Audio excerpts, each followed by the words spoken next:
ভ্রমণপ্রেমী সকল বন্ধুদেরকে ভাবির হোটেলের শুভেচ্ছা। ভাবির হোটেলে যান না পৃথিবীতে খুব কম মানুষই আছে। আজকে আমি ভাবিদেরকে নিয়ে আসলাম ভাবির হোটেলে। ভাবির হোটেল চট্টগ্রাম সীতাকুণ্ডতে অবস্থিত। আমরা জানি এটি একটি ভাইরাল প্লেস। সনাতন ধর্মের দাদা এবং আমাদের ভাবি দুজন মিলে বিয়ে করেছেন, যাদের বাড়ি সাতক্ষীরায়। মূলত সাতক্ষীরা থেকেই এই ভাবির হোটেলের উৎপত্তি। তারা চট্টগ্রামে এখন অনেক ভালোভাবে ব্যবসা করে যাচ্ছেন। মাটির চুলায় রান্না করা হয় ভাবির হোটেলের এই গরুর মাংস এবং ছুঁই ঝাল। জনপ্রতি খেতে পারবেন 250 থেকে 280 টাকার মধ্যে পেট ভরে। এই গরুর মাংসের স্পেশালিটি হচ্ছে একদম ফ্রেশ এবং সতেজ রান্না, যেটি খাওয়ার জন্য ঢাকা, চট্টগ্রাম সহ বাংলাদেশের বিভিন্ন প্রান্তরের মানুষ ছুটে আসেন এই ভাবির হোটেলে।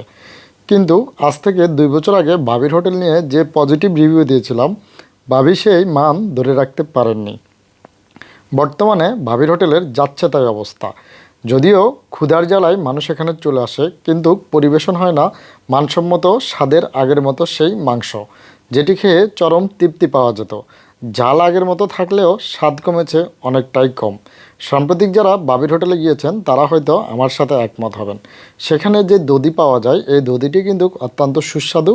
1 কেজি প্রায় 140 থেকে 50 টাকা।